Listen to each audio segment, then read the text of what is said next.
Welcome back to our first session of the day with the agenda Ukraine-Russia War, the Indian Perspective. Commodore S.L. Deshmukh sir has received Nausena Medal.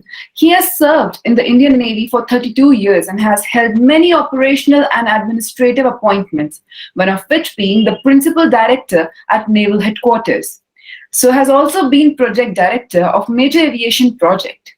He has presented papers at various international seminars. His many articles have been published by eminent journals like C3SI, DRAS, and EJSSS. The speakers for this session are Major General Dr. Rajan Kochhar, Ambassador Anil Trigunayat, Professor Swaran Singh, Vice Air Marshal P.K. Srivastava, and Dr. Dattesh D. Parulekar. I would now like to invite Deshmukh sir to address us with his words of wisdom and also take over the proceedings of this session. Thank you, sir. Good evening. Thank you so much, Shirin, for setting the tone for this particular session. At the outset, I would like to compliment Indic Researchers Forum for picking up a very relevant topic, which is going to have a humongous impact on India, which will cover various facets like finance, military, national security, as well as national interests, as well as our strategy into the political arena, where international relations will have to be recalibrated to take into account the impacts what we're going to have. It was indeed a pleasure to listen to Commodore Vasan, General Chavan, and respected Ram Madhavji, who really gave us a perspective about the Russia-Ukraine happenings and the impacts what we are going to face. Indic Researchers Forum, here our aim is going to understand the plus and minuses from the both sides of what is happening without taking the sides and coming to a correct conclusion and give some viable recommendations to the decision makers and the military planners. That's what our job is going to be. Therefore, before I go into the speakers and other things, a few words I would like to put across that when we are trying to analyze the Russia and the Ukrainian situation, we cannot take anything what's happening there on a total face value. If we step back, not very far off, say 1990s, there was a tacit understanding between the then President Gorbachev and the other world leaders, especially leading in NATO, that the NATO would not really go eastwards. However, as the USSR broke, we have seen that many countries which have come out of the Russian domain have chosen to join the NATO countries, and Russia has been tolerating that, though protesting into various forums. However, when it comes to your doorstep and the Ukrainian situation started boiling, wherein the pro-democratic forces and other issues like joining NATO, transparency, etc. came up, we have to appreciate and understand that Ukraine and Russia have always had very, very close relations. We know the Donetsk and the Luhansk regions really have the original Russian population who speak fluent Russian, who have got cultural connects with Russia, and they have always been requesting for the sort of an operating independence in those regions. Similarly, Crimea also has got a fairly large Russian-speaking population, and obviously it is the buffer region which Russia felt that should be there for their own national security.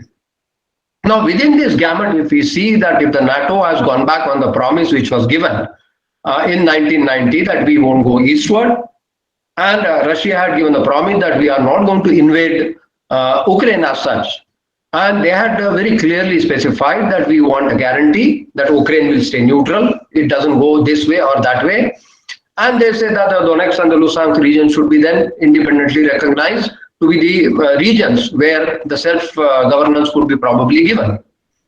However, there has been the dithering of these demands, and ultimately the flashpoint came because of the pressures.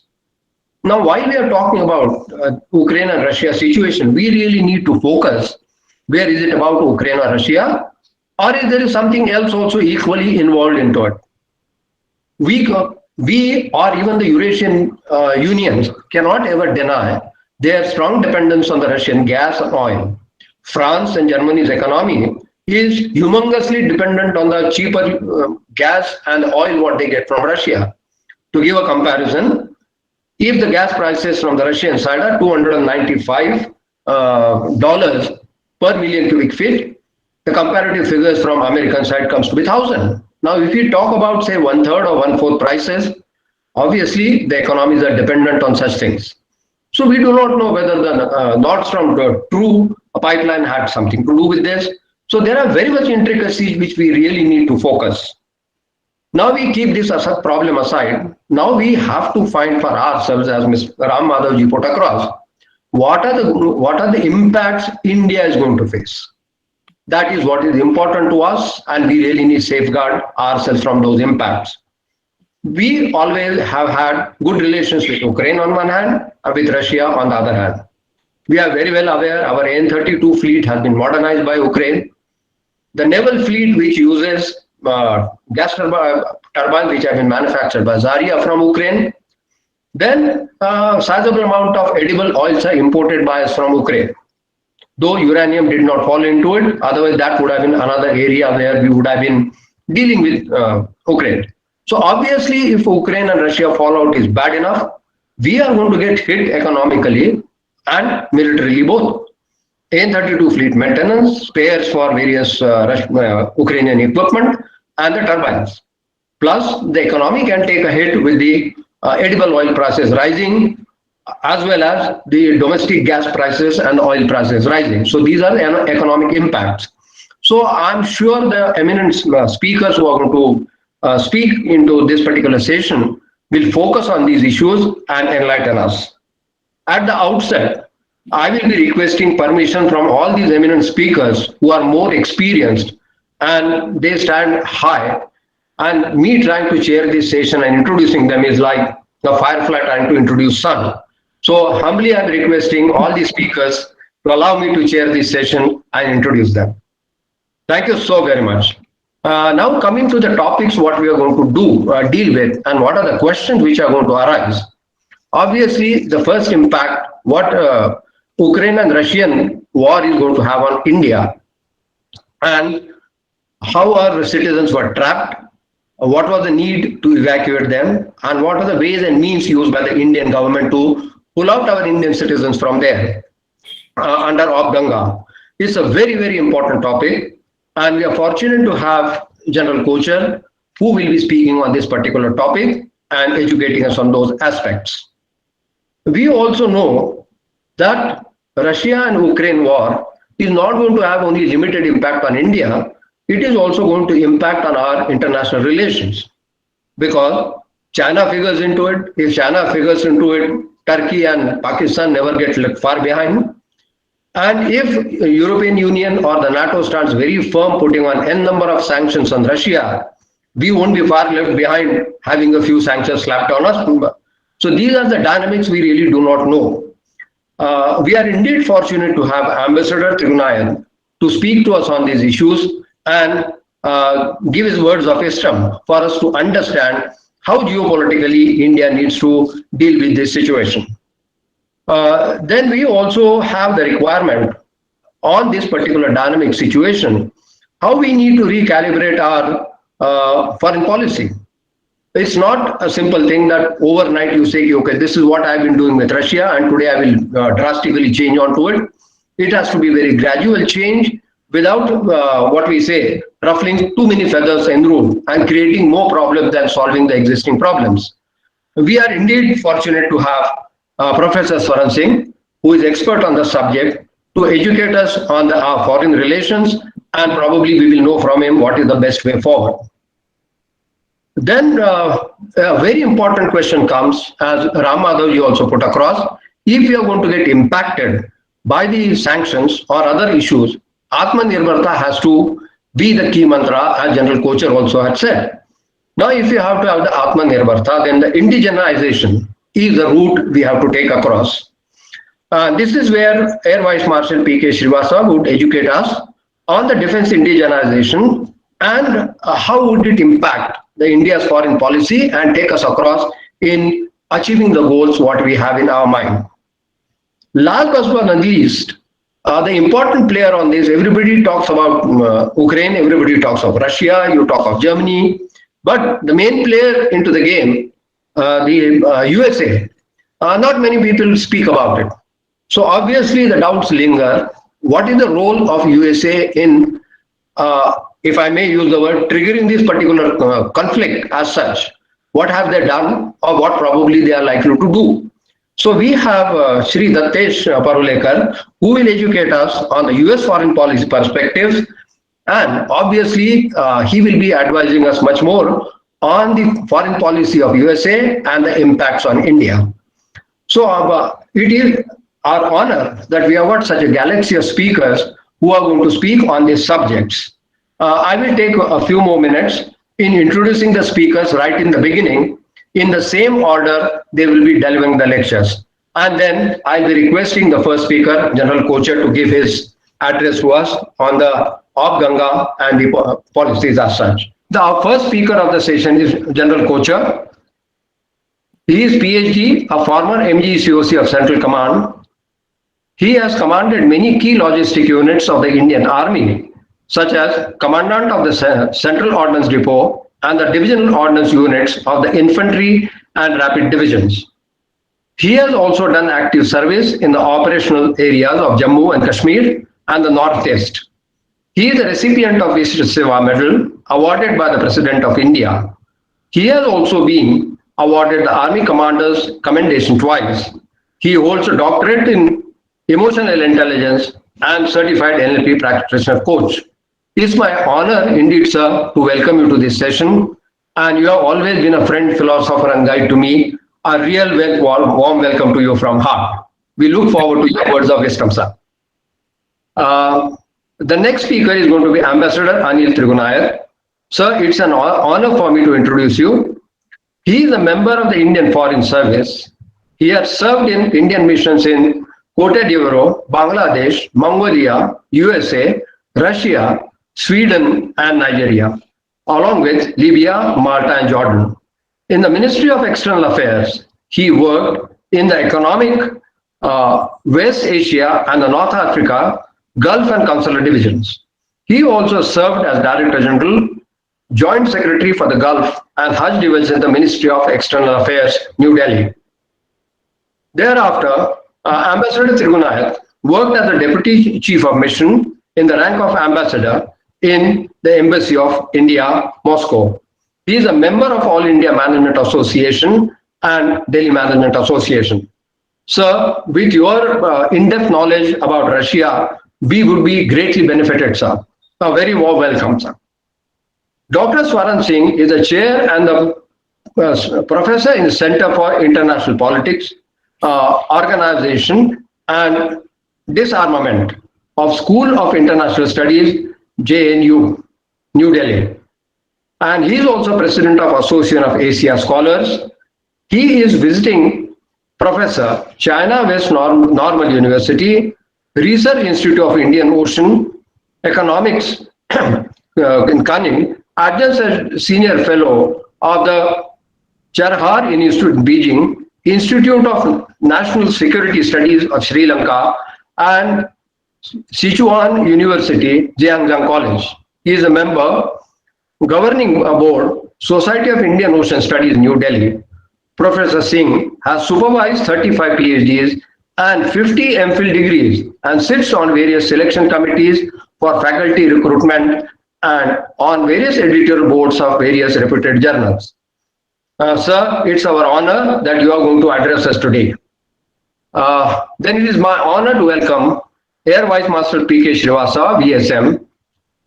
He is a former director production of Bharat Dynamics Limited and served as the head of Flight System Business Unit of Larsen & Toubro. He is an alumnus of IIT, Mumbai and Varanasi. He is also alumnus of FMS, Delhi University. He is an aeronautical engineer with 44 plus years of distinguished experience. He has worked from the tarmac level upwards to the tactical and the strategic levels and has contributed as thought leader and the aviation expert through various national task forces and articles published in the prestigious national journals. Air Vice Marshal, it's indeed a pleasure and honor for me to welcome you. I have also done my training with ASTC Jalali, so the connect is always there. And Dr. Srinivasan has asked me specifically to convey his regards to you. Thank you, sir. Very welcome. Last but not the least, Shri Dattesh Parulekar, Ph.D., is Assistant Professor of International Relations and Area Studies at the School of International and Area Studies, Goa University. Across over decade-long experience in pedagogy and the research, he acquired areas of specialization which include Indian foreign policy, Chinese political economy, strategic maritime affairs with respect to the Indo-Pacific and African affairs. A former Fulbright Fellow, he completed his doctoral studies in domain of conflict management and resolution with research stint at School of Advanced International Studies, Johns Hopkins University, Washington, D.C., USA. Sir, very warm welcome to you, and we look forward to hearing from you. It's my pleasure now to invite Major General Kochhar to deliver the first address of this particular session, which is related to the India's response to the Russia-Ukrainian war and the necessity of Operation Ganga for evacuation of people from there, sir. Over to you, sir. Thank you very much, Deshmukh sir. Can I be heard? My audio is all right? Yes, sir. Okay. Thank you very much.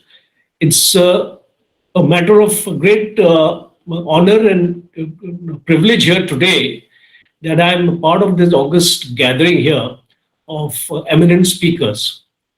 I will be giving my talk over the next about 15 minutes on what has been the India's response to this conflict, and also briefly about the manifestation of Operation Ganga. I'll use some maps in my presentation to make it slightly more easier to understand for our young researchers who are attending the program. Can we have the first map, please? So we see this world of 2022, and what has been shaded in red are the areas which are in a great deal of turmoil today. The COVID endemic has played its own part, and in spite of that, you can have a look at the map and you can straight away understand how many hotspots are there in today's world.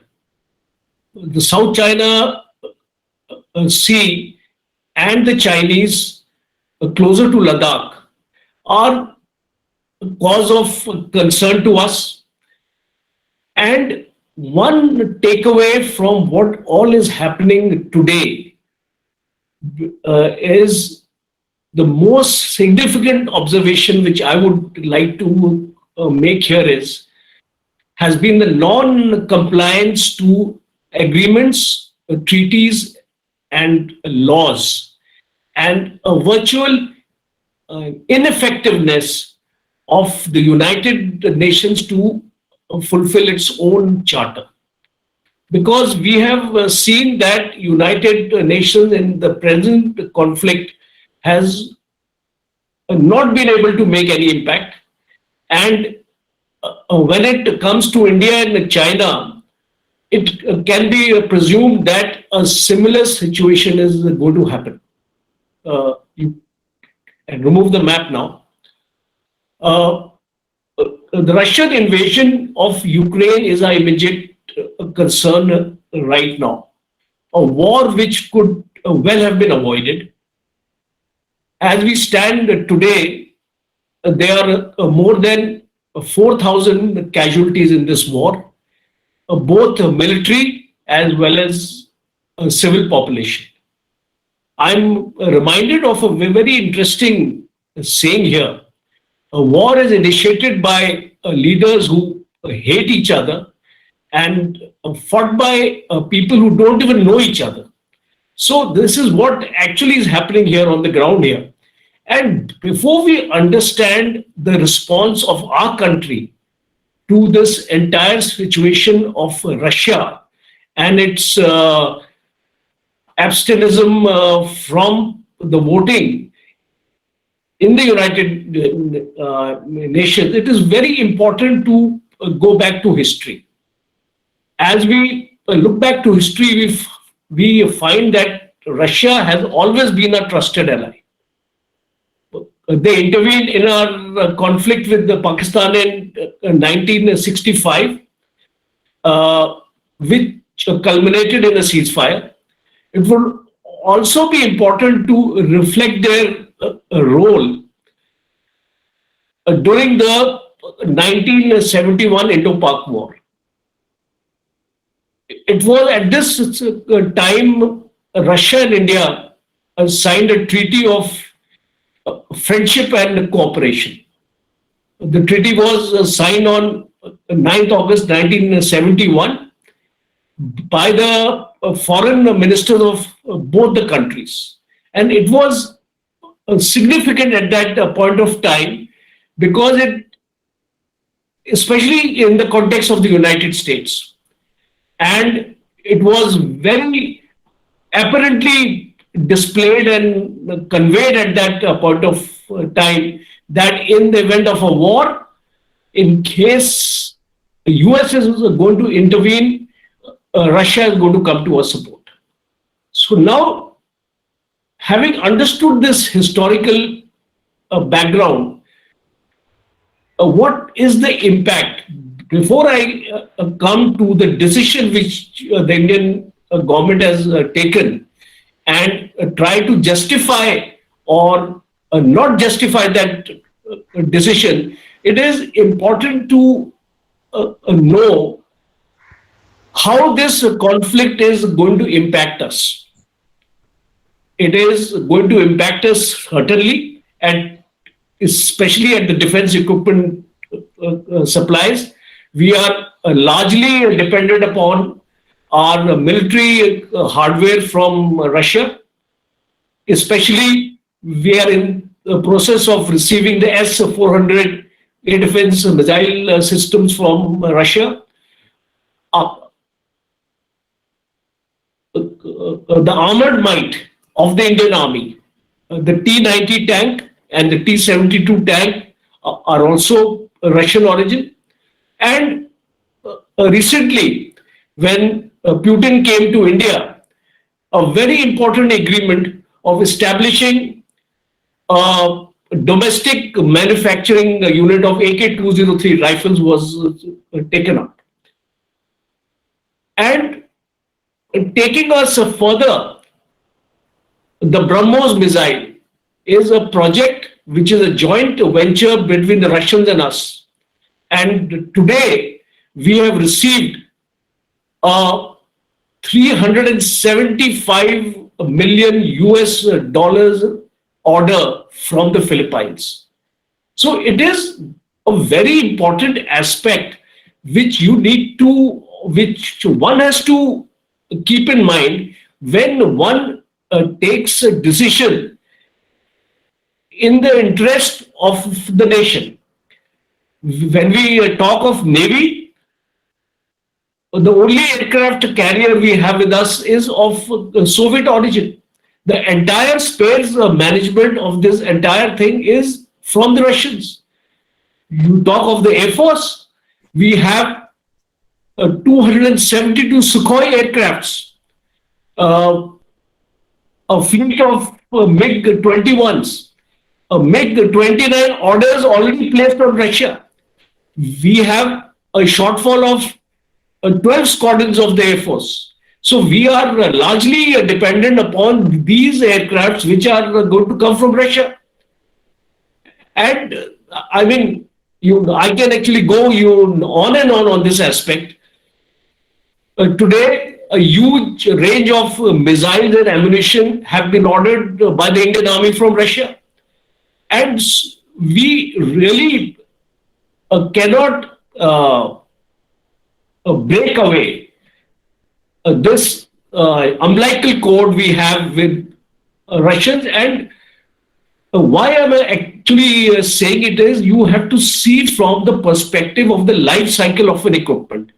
If an equipment is inducted into service, for example, in the Indian Army, its lifespan is from anything from 30 to 40 years.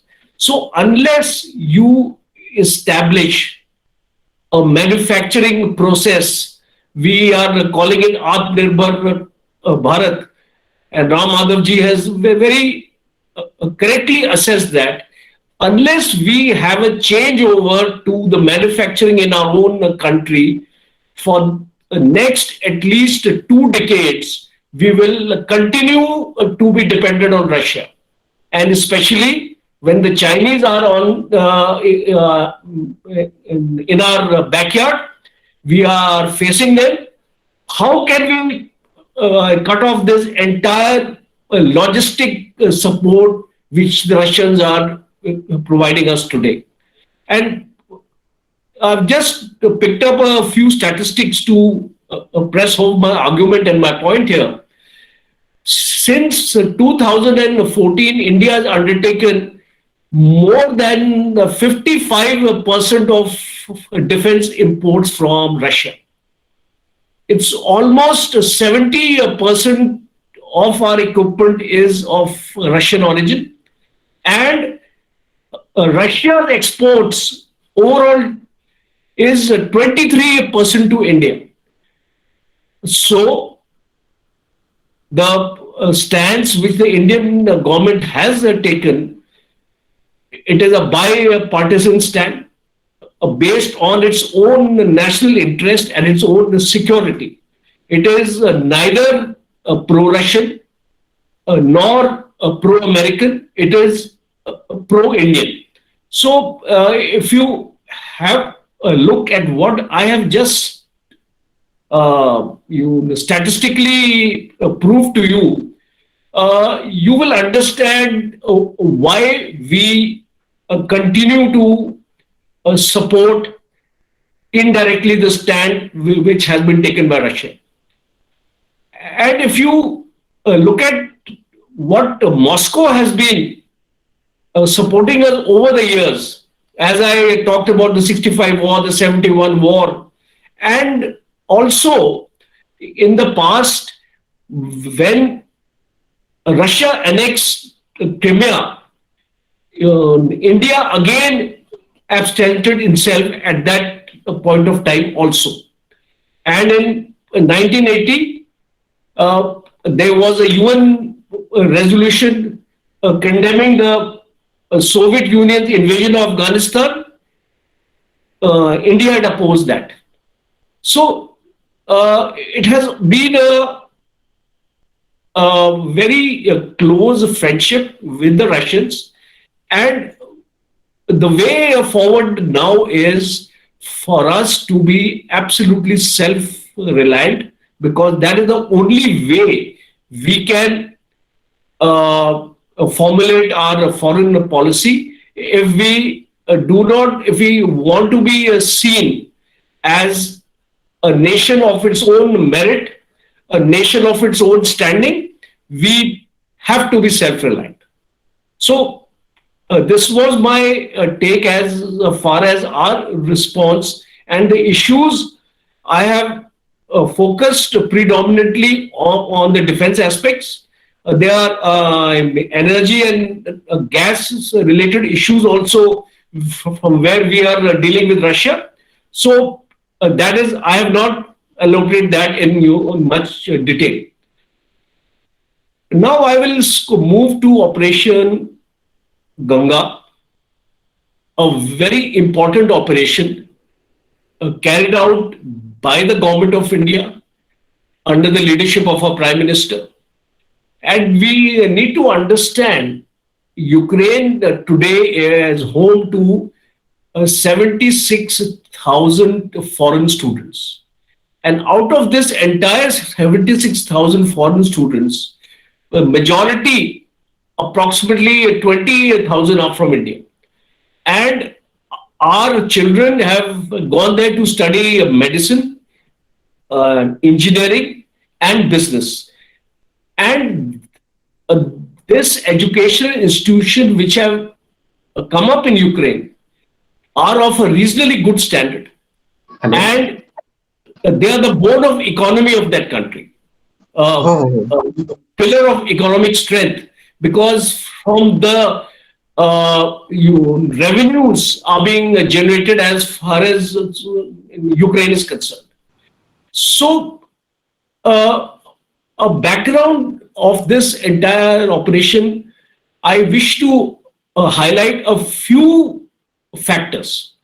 One factor is that even when the war was imminent and Ukraine was aware that the war is happening, it did very little to ensure the safety of the students who were studying in Ukraine. As a matter of fact, the universities announced online examinations during that point of time, which I feel was something which was not in the overall interest of the nations who are sending the students to this country. The second aspect is that when the students were being evacuated and reaching the borders of Poland and other nations, they were the kind of treatment which was given to them and being prevented to leave the country. So this was the genesis for Operation Ganga. Why Operation Ganga was actually necessitated was because it was realized by the government of India that unless a properly orchestrated operation is put into place, we will not be able to evacuate the students from Ukraine. So it all started with the first Indian government advisory being issued on 15th of November. And to remind you, the conflict started on the 24th of November. So 9 days prior to the conflict, the first advisory was issued by the embassy to the students as well as to the Ukrainian government for their evacuation. But surprisingly, till the airspace was closed, it was a period of 9 days. Only 4,000 students could get evacuated in that period of 9 days. So that was one window of opportunity which the government of India lost.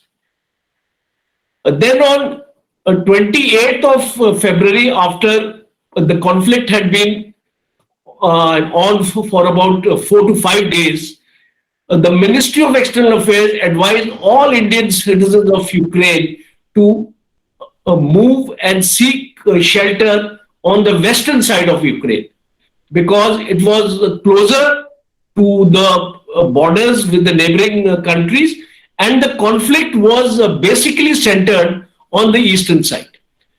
So what the Ministry of External Affairs did, it set up multiple information dissemination and communication channels.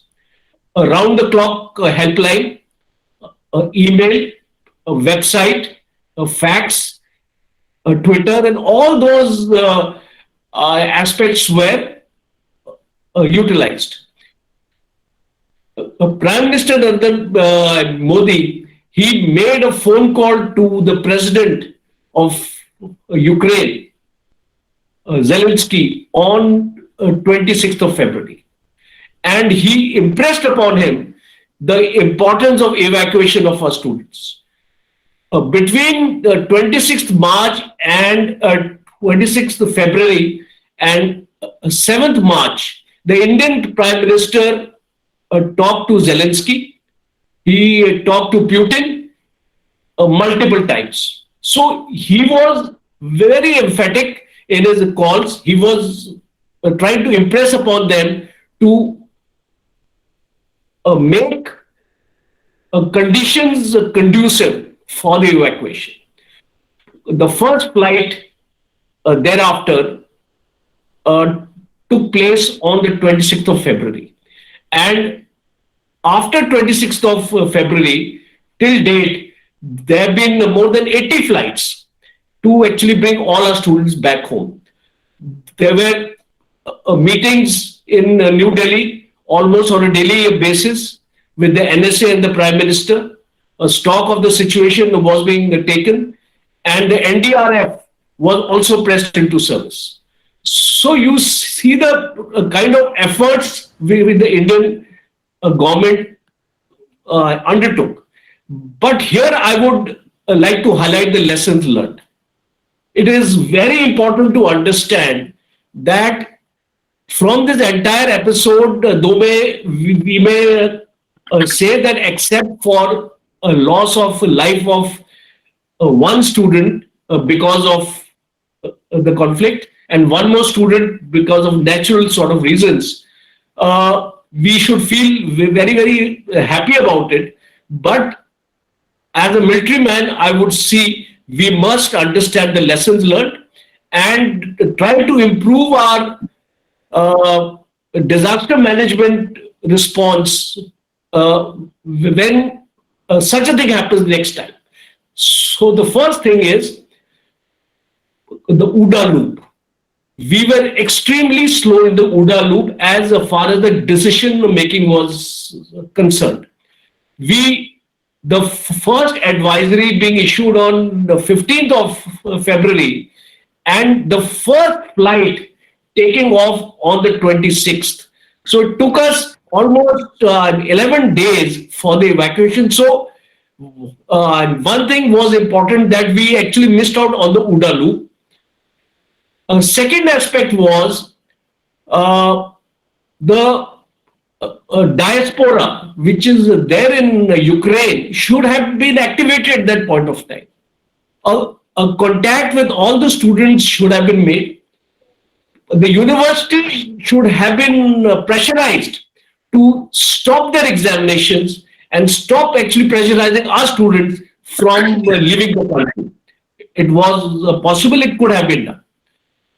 And the third aspect and the most important aspect is that a proper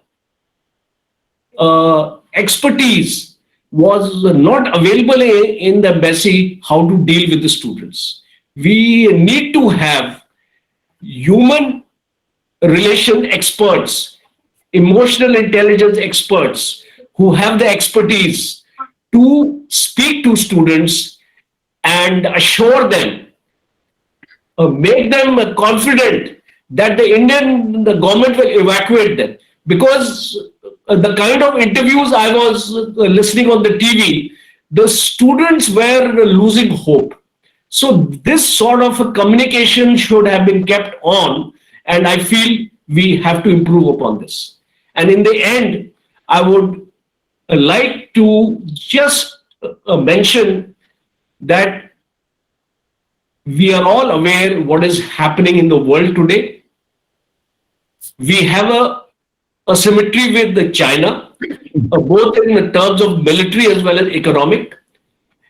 And a stage is now coming where the world is drifting towards that Cold War 2.0, I may call it. We are actually getting two blocks now, which are getting actually aligned. One is the United States and one is the Russia. Unfortunately, India cannot be a part of any of these blocks. So it is very important now, and I have stressed this point earlier. I will again stress it. It is very important now to take our own manufacturing, our own self-reliance in a war footing, on a war footing. The budgets have to be given. You do not start preparing your army when your enemy is at your doorstep. We have actually done it as it happened with China. We were running to the United States to get equipment. We were running to Russia to get the spares. That is not the way we equip our armies today. We have to start from today itself. We have to make a pledge here. We have to understand that a military does not become stronger in a few months or days. It takes years. So this kind of self-reliance has to be built up in a country because the future is not very good. The future in the world is going to lead towards conflicts, and we don't want the conflict in our own backyard. So this is my message to the government, to the people who matter, that it is high time now we shed the lethargy and we start having our own institutions in place. Thank you very much, sir. Jai Hind. Thank you, General Kochhar, for the very lucid talk onto the current situation. You have really given us the glimpses of the India-Russia friendship, its importance, as well as our dependence on the Russia for our defense equipment and the other needs. Because a friend in need is a friend indeed. So obviously, India cannot take any sides, and abstention during the votes was probably a correct strategy for India to take, and not jumping around into this camp or that camp. Secondly, what are the recommendations you have made about the need of the Operation Ganga, and some of the problems probably were there which could be taken care of so that the disaster management improves, that can be taken care. I would like to add to you, sir, whatever you have said. If we take the glimpses of what the European Union has done, they have slapped so many sanctions on Russia, but the oil and natural gas has been left out of it. So when it comes to self-interest, even the European Union knows what they want to do. Then who are they to teach us, saying that we should take this side or that side? This is the point which you need to ponder. Thank you very much, sir, for your brilliant talk. It was a pleasure listening to you. It's my honor now to welcome Honorable Ambassador Trigunayat to speak on the Russia-Ukrainian war and impact on the geopolitics. As we have seen, the geopolitics in this region is not going to impact only a very small region. We have humongous stake into that area, and we are indeed fortunate to have Ambassador Sir to give us the glimpses of those and what India needs to do. Over to you, sir. Well, very good evening to everyone. And it is a great pleasure for me to be part of this distinguished panel and this exercise which is being undertaken to understand what happened in this Russia-Ukraine crisis, or how it is evolving. It was all the previous speakers have touched upon several very important dimensions. But allow me to take from where General Kochhar left. He has very succinctly pointed out on a lot of issues, but if you can indulge me for 5 minutes to recap a few things that I would like to put in perspective. Firstly, on India's vote. Very often we get only understand this vote in the context of the two players, whether it is Russia or whether it is the United States. This war is not between between Ukraine and Russia. This is a war between Russia and United States of America, or the West, if you put it together. Of course, Europeans are a very different lot, and I am sure that other speakers will speak about it. So in that context, when you have two sides which have taken entirely opposite side, the two kind of narratives that have been created, an invasion has occurred. Merely saying that this invasion was wrong, this is an obvious thing. It serves no purpose. Even if you square out the two relationships, our relationship with Russia That is a special and privileged strategic partnership, which dependencies that everybody has talked about, or our global comprehensive strategic partnership, which is with the United States or with other Western countries. You cancel that out, let us say, for a moment. What remains there? You need sanity in this kind of a situation. There's no other country that is talking about that. China had very similar approach as ours, but China's credibility is very low with the West. India is the only country today which can stand up, pick a phone, talk to XYZ, whether it is for its citizens or for telling them to cease the hostilities, come to the table. So what did India say when it abstained? Abstain does not mean neutrality. Let us be clear. It means an active position which India is taking, urging all the countries to come to the table, give chance to diplomacy, give chance to dialogue. That was important.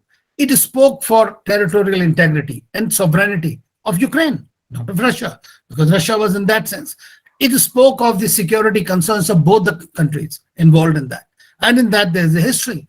So you cannot take a side when you think of America invading Iraq, Libya, and doing exactly and much more mayhem than the current situation is prevailing. No one can be condoned for that.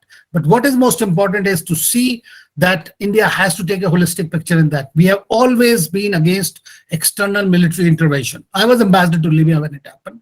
I evacuated a large number of people from Libya and from other conflict zones. So I know what goes on in that.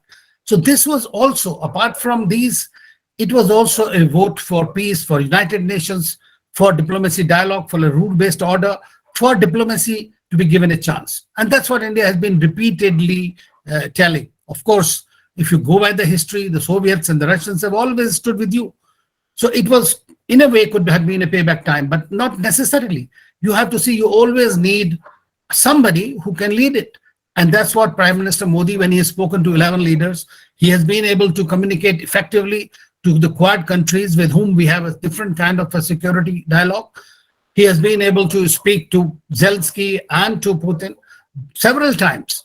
And so therefore, it has had an impact. And they know that India is the big market. And when we are coming from this position, I'm all for Atmanirbhar. I want India to be strong and as strong as possible in this term. Because as General Kochhar also mentioned, and it is emerging now, and I fully believe that the world is going to be, after this hot war, it is going to become a Cold War 2.0 with a much greater vehemence and salience in which Sino-Russian axis will emerge. And I have, in the West Asian context, evolved that there will be some organization called Cryptak, which will be against this, but that is in the West Asian, but China, Russia, Iran, Pakistan, they are going to be a part of that particular organization and that alliance system that will emerge. And we are seeing what the West doing. Another important thing about this war is that this war has been fought by the Americans very strategically thinking, putting Russia down, putting it, cornering it, and using the financial instruments to encircle it, not necessarily the military. And that is the difference in this. Cyber warfare, psyops, information, disinformation warfare. That is what we are witnessing with the fullest bloodthroat competition, which is happening from all sides. So we are not, nobody is innocent in this whole thing. This has been properly, if they had applied diplomacy, it could have been resolved. Coming slightly, having been involved myself in evacuations, I can just, two things about this. I fully agree with General Kochhar that every evacuation is different. And every evacuation after that, you become wiser.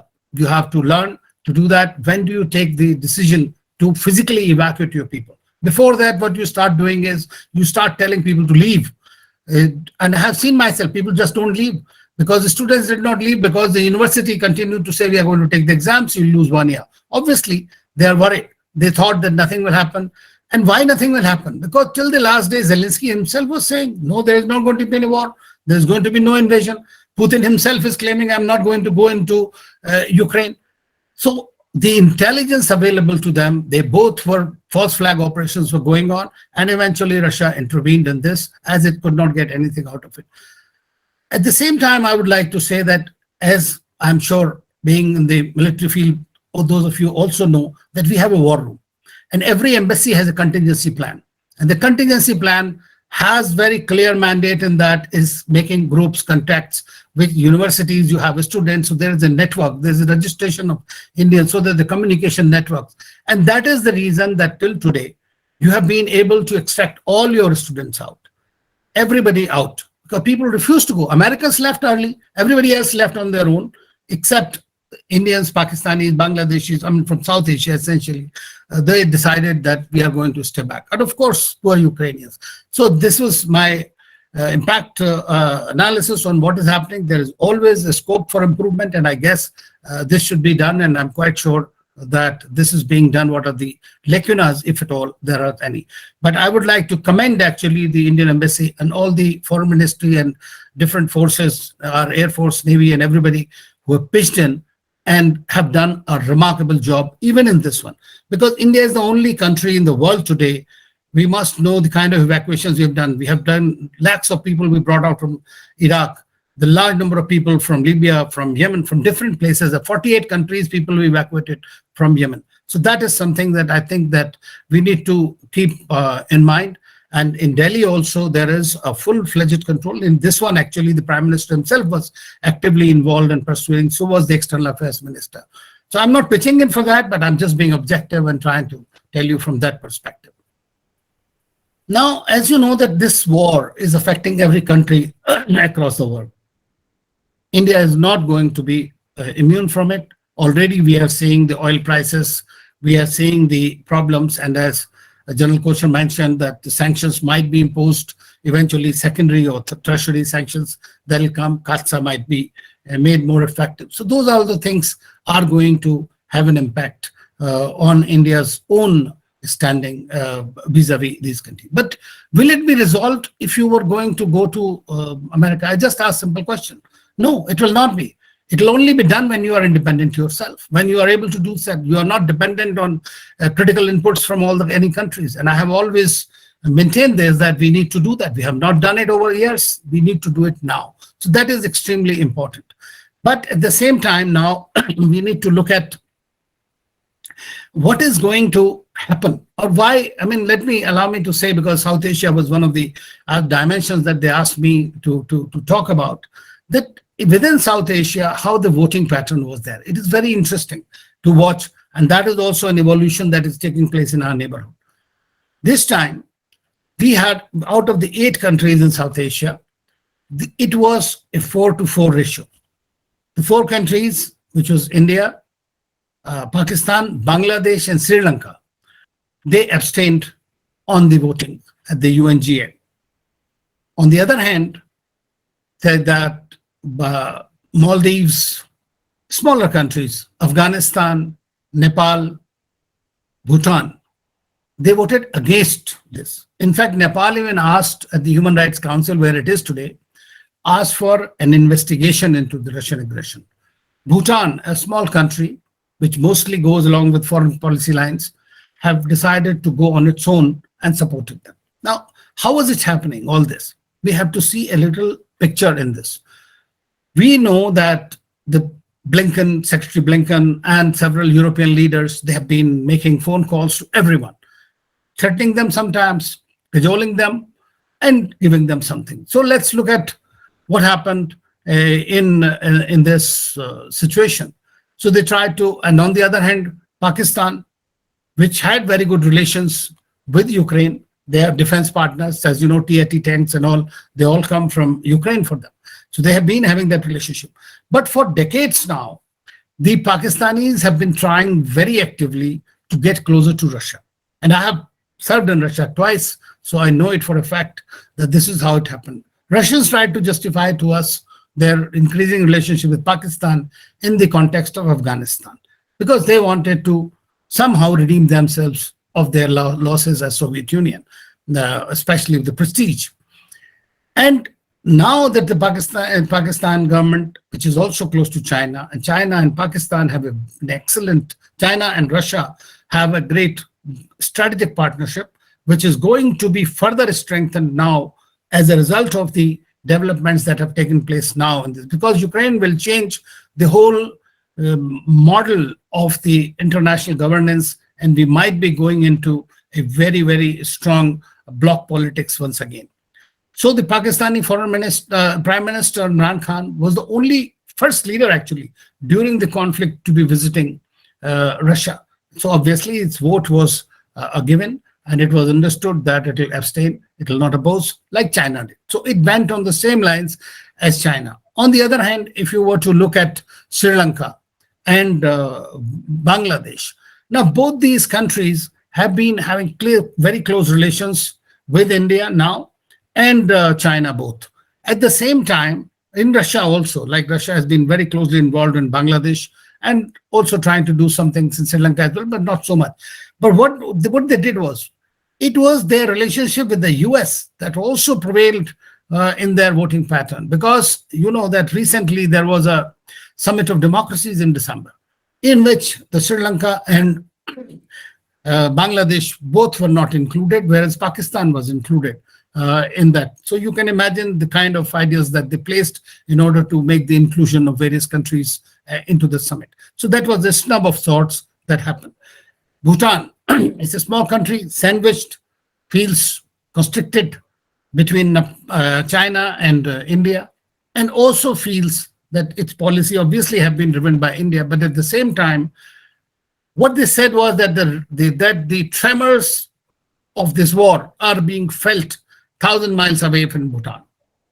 They took a very idealistic position. In my view, they are also looking at the possibility of having a third distant partner in the Americans to that extent. So that's something that is important. Same thing, Maldives.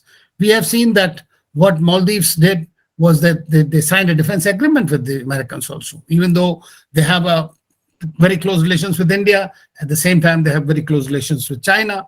But then they just to overcome that politics, they went. So all the four countries in that sense, and Nepal's relationship, I think most of you know, some of you have worked there and served there, that Nepal basically tried to play to the gallery with the Americans. And there is this Millennial Challenge Corporation, huge investments. And in fact, Secretary Blinken called and spoke to the Prime Minister there and asked him to vote against Russia. And that's what it was done. All these countries are going to be impacted a great deal economically, mainly because of the oil and gas. Of course, most of it to neighbors is supplied through India, but the more it increases, it will have a great impact on them, and this will have a problem as far as their economies are concerned. So what we are looking at is, we are looking at a situation where the divisions are happening, the strategic dynamic among various countries is changing. They have been playing between India and China so far, all these neighbors of ours, but at the same time, now they are looking at having a greater interaction with the world powers like the Americans, and hoping that they are on the right kind of the history. I don't know if it's going to happen for them, but it doesn't definitely lead to great hope. So that is another greater challenge for India as far as the foreign policy dimension is concerned. I feel that the situation is becoming far more difficult. We have to see what are the new financial instruments are going to be, new kind of financial architecture is going to evolve, and how India is going to fit in there. I have been thinking about it and writing about it, that there are a large number of countries. If you follow what is happening in the Middle East, the way they reacted, follow the Africans, the way they reacted, they have gone along. Because when German foreign minister was calling many of them a French foreign minister, they said, now you are coming to us. So there is a deep-seated, I would say, disappointment with the West as far as those countries are concerned also. So I think that it may be, a lot of people may not agree with it. But today I can say, once again, we will have to look at the possibility of creating something I called as NSA, which is like Nations for Strategic Autonomy. And there are a large number of countries there. And India today is not the India of 1947. India today is growing into the third largest economy soon. In a few years, the second largest population in the world, and possibly the largest market in the world. So we need to learn to leverage that. And that is where our diplomacy will get the heft. But the times are not good, and we are not looking for a very bright future as far as the geopolitics is concerned. And I'll stop here. Thank you so much. Thank you very much, sir, for a very, very lucid talk onto the current situation. You did focus on to the evacuations with your own experience of pulling out Indians and other foreign nationals. However, always there is a doubt lingering that when the government does so much, are our citizens also expecting far too much from the government within the given circumstances, which are not very easy for even a government to tackle? So, really, we as citizens need to focus on the limitations of the government and the difficult circumstances in the government's operate. So, you have also given a very good picture of the voting blocks along with India, the four nations, and other four nations. The issues also, sir, with my limited knowledge, what I feel, Bhutan would be very much interested in settling their border issue with China because it affects their tourism and the other issues, the economy, etc. And today, with our relations with China so tense, Bhutan actually doesn't know which way the situation would go for them. Similarly, Nepal also tries to sit on the fence. So, isn't it better for India to understand that these smaller nations mostly are trying to pit China against India and trying to extract best from both of them, where probably China realizes it first and jumps into the fray and puts onto the defensive block? This is what is my limited understanding, but you are focused on it. And your recommendation that so we really need to have a grouping for the strategic thinking and the strategic approaches for the global good as such, that seems to be a very good recommendation, sir. And I would request Indic Researchers Forum to genuinely take it forward with the thinkers and the decision makers. My sincere thanks for your lucid views on this, sir. It has been very enlightening. Thank you so much. Now it is my honor to invite Professor Swaran Singh, who will be speaking on the recalibration of India's foreign policy to accommodate changing world order. The tone for the same has already been set by Ambassador Trigunayat, who has given us the emerging picture. And with the experience of Professor Swaran Singh, he would be enlightening us on what are the difficulties India is like to face on the foreign policy matters and what is the course we need to take so that we keep the ship even keel, as we say in the naval parlance. Professor, over to you. We look forward to listening to your views, sir. Thank you so much. Thank you, Chair, Commodore Deshmukh. Also, my compliments to Indic Researchers Forum and the team of scholars in that. I am delighted to be part of this discussion and this panel. And I was listening carefully to both the speakers who spoke before me, General Kochhar and Ambassador Trigunayat. They focused very thoroughly on almost day-to-day basis of initiatives that India took, tried to explain to us Operation Ganga. Ambassador explained to us what it actually means when India abstains. He also outlined in detail what are the responses of other countries and what could have been the explanations for that. The topic that, as you see listed, on which I'm going to speak is recalibrating India's foreign policy approach to accommodate the changing world order, which means I'll have to step, back a little bit and look at the larger canvas, and then try to locate India in that changing global order and look at what are the choices and options that India has in front of it. You would remember that Sri Ram Madhav mentioned how most of the policies in international relations are driven by compulsions. And you have to choose your fights very, very carefully as to what are the issues a country is trying to address and put its energies to redress those issues. So the first statement I want to make and spend maybe 5 to 7 minutes on that is to say how international or world order, which is changing, has been under stress, almost fatigued, and has now been Ukrained, as we say. All of us are familiar that we live in nation-state system where nation-states are supreme in decision-making, and that system is now about 350 years old, which was thoroughly revised after very, very extreme, volatile, violent period of first 50 years of 20th century, ending with Second World War and advent of nuclear weapons. And that created a very rigid bipolar system, which is called Cold War. So most of the structures, processes, norms, institutions, and conventions that we continue to follow for last 75 years, which define the world order, were largely created after Second World War, and to some extent primarily driven by United States and its Western allies. And that is why when that particular period of rigid bipolar system of Cold War ended in 1990, and we talked of the kind of unipolar moment led by United States did not now try to redefine and reorganize world order and tried to continue with same systems, same the conventions, same structures that were created after Second World War. And among others, this triggered a whole debate as to why a country like India should not have a permanent seat on Security Council. Of course, India of 1945 did not deserve it, but India of 1990 definitely deserved it. And so to some extent, international order has already been in stress and is now Ukrained, as I said. And let me look at a few of the most celebrated works in international relations around which this debate has been as to what has been happening to international order, within which India is locating its leverages, its limitations, its advantages, disadvantages.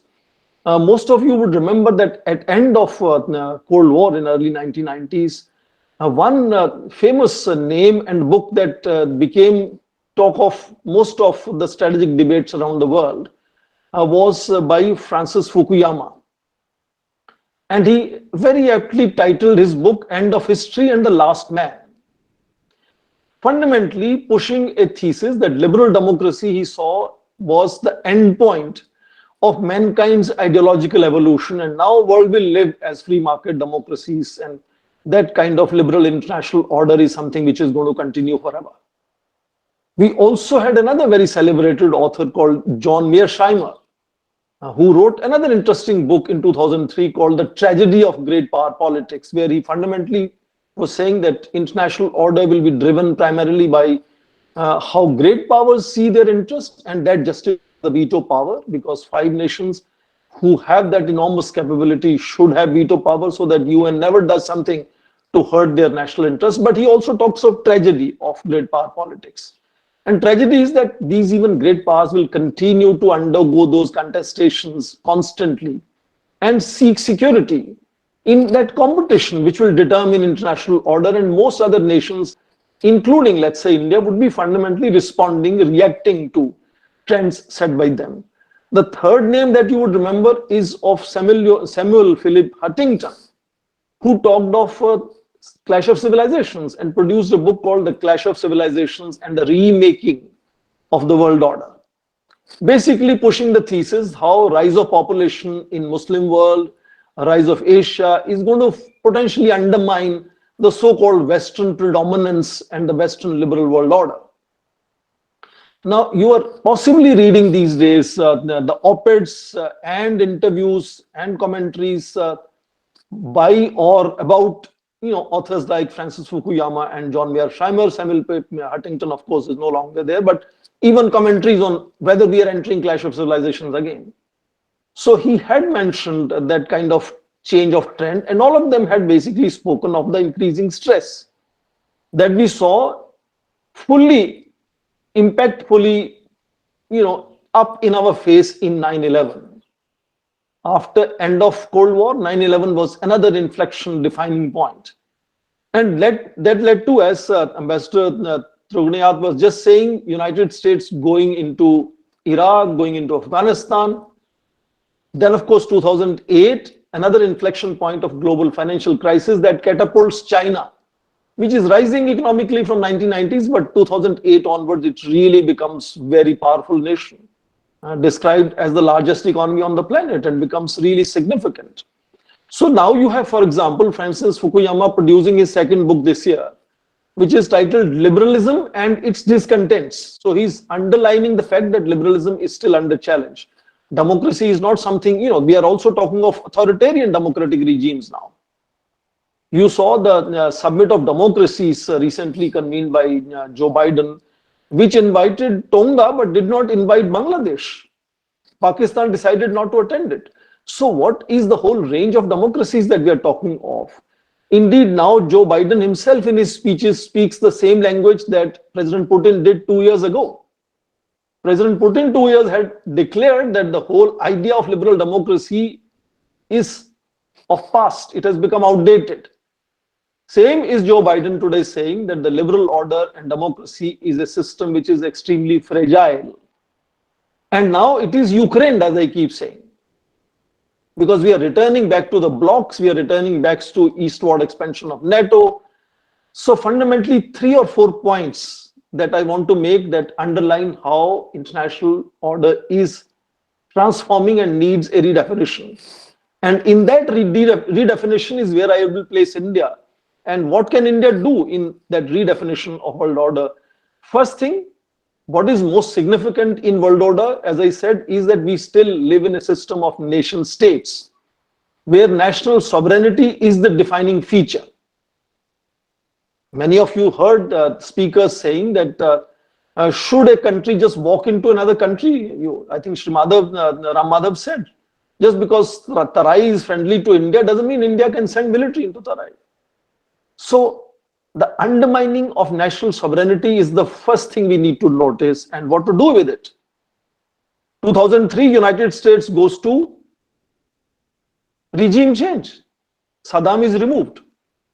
They push for something called Orange Revolution, and Yanukovych is removed from Ukraine in 2014. Ashraf Ghani is removed by Taliban. That is a regime change in reverse. It's an American-sponsored regime which is being changed by Taliban. So you have a regime change in reverse. Now Zelensky, regime change initially was propagated by President Putin. He was saying Ukrainians should lay down arms, throw out Zelensky from power. So the very principle of sovereignty is now under question. European Union is pooling sovereignty, but we are seeing regime change theories pushing for responsibility to protect doctrine, intervening in other sovereign states if they do not like a particular leader or his actions. Second fundamental defining feature of international order is territorial integrity of a nation, sanctity of your territoriality, borders. Most of Asian countries continue to fight each other because of border disputes. But you see what is happening, NATO's constant expansion from 12 nations to now 30 nations. Plus partnership of peace includes another 20 countries, sectoral partners include another 15 countries, so together 65 nations. 600 miles eastward expansion of NATO. Is it not redefining territorial boundaries of who we are? There are interventions in many countries, in Syria, Iraq, Afghanistan. Again, that is what Putin is saying. I mean, Putin is saying when you see United States going in, at will into Syria, into Iraq, into Afghanistan, why not same uproar at international level? He's justifying his intervention saying that. And third and most important to me is this whole debate on alliances architecture, which have been the pillars undergirding the international order so far. The dominant trends in international order were kind of controlled and directed by military alliances, and particularly alliances including nuclear weapons. And now we see series of threats. In fact, for the first time since Russian Federation was created, you have Russia alluding to nuclear weapons, putting weapons on high alert, and not once. In 10 days, about 4 times. What does that mean? He is, of course, not alluding to nuclear weapons to deal with Ukraine. That is a message for NATO. And that is why repeatedly NATO, various leaders in NATO and United States President repeatedly say, oh, we have no NATO forces in Ukraine. We will never send NATO forces in Ukraine. NATO is not planning any military action in response. What does it explain? That means that nuclear threats are working. Does it mean that more and more countries will like to then have nuclear weapons? Even within the so-called 5 legitimate nuclear weapon states under NPT, 2 of the 5, China and United Kingdom. 2020 United Kingdom Integrated Policy Review said they want to upwardly expand their nuclear forces. Last year, the whole debate about ICBM fields being found in China's western region and how China is expanding its nuclear arsenal. So-called legitimate state nuclear weapon states of NPT are going now to expand nuclear weapons. Will it not encourage nuclear aspirant states like Iran? You remember yesterday only the talks on reviving nuclear deal of Iran have come to halt. Iran is going to push back. In fact, most estimates now tell us that Iran has enough enriched uranium to produce the first device. Now, if that is how it is, will it not that so-called nuclear armed states, which are not legitimate according to NPT, 4 states, North Korea, Israel, India, Pakistan, they will also look at whether they should really make their nuclear stockpiles more potent and their deterrence more effective. Kim Jong-un is definitely doing that already. You remember 9 missile tests from January. He is going full throttle, and American estimates, the recent military intelligence report of Global Threat Assessment says, which was released this Monday, says North Korea is preparing to go back to ICBMs and nuclear tests that stopped at 2017. Then there are nuclear capable states. Many of them, Turkey, Saudi Arabia, Egypt, Germany, Japan, South Korea. Will they also not have debates inside that we should have more nuclear weapons? So fundamentally, nuclear taboo, which meant non-use, non-possession, non-transfer, destructive technology human mind has ever discovered. How will that kind of new fashion of using nuclear threats impact on these alliances and nuclear weapons becoming perhaps a far more stronger currency of power? Putin also, for example, talks of what NATO did in Yugoslavia. And he says NATO is perhaps doing the same thing, planning to do the same thing for Russia. Balkanization of that country. So fundamentally, multiple stresses are suddenly kind of boomerang impact, you can see, explosive impact according in middle of Ukraine crisis happening. You would also remember most people are saying that Ukraine had nuclear weapons. You remember 4 successor states of Soviet Union had nuclear weapons: Russia, Belarus, Kazakhstan, and Ukraine. Between 1992-94, lots of negotiations happened. Repeatedly, Ukrainian leaders domestically were unwilling to surrender their nuclear weapons. In fact, it took in January of 1994 Bill Clinton to go to Kiev, almost threaten to make sure they fall in line, and 3 identical agreements called Budapest Memorandum of Security Assurances were signed in December of 1994, where they agreed to give up their weapons. In return, guarantees were given. In fact, very interesting English language. They use the word assurances, not guarantees. And assurances in English language are different. That is what is being played out now in interpretations. Assurances of security were given immediately by United States, UK, and Russia. Later, also the same documents were signed by France and China. Now, they not only said that Ukraine will not be ever threatened by nuclear weapons, they said no threat and no use of military force. Not even economic coercion will be done against Ukraine. And do you see what is happening today? One after another cities are being pulverized. Will it not raise a question, what if Ukraine had nuclear weapons today? Will it not make many other countries think of it? So fundamentally, we are reaching a stage where that constant stress and fatigue is Ukraine, and I think it's a defining moment now that we need some fundamental reorganization of our international order, which has been changing for long. Like relative decline of United States is coming to a certain end now. If United States cannot stand up to Russia, what it means? Should other countries rely and depend on United States, or should they rethink? If Ukraine can be abundant, so also other countries can be abundant. You saw a recent example of how people were falling from the flights when they were leaving Kabul. Whole lot of academic strategic debates about changing world order, I think, are going to be raised here. And let me now take a few minutes to talk about how is India locating itself here. India is locating itself in what is quintessentially Indian DNA: non-alignment, positive proactive neutrality. Of course, non-alignment was very clearly understood in middle of military alliances on one side, East and West. India would steer clear from those alliances, but then Soviet Union collapsed. So India shifted from non-alignment to multi-alignment. Let us build partnerships with as many countries in as many sectors as possible. So that is why India today is friendly to Israel, but also to Saudi Arabia, Iran, but also to UAE, United States, but also to Russia, and also China indeed.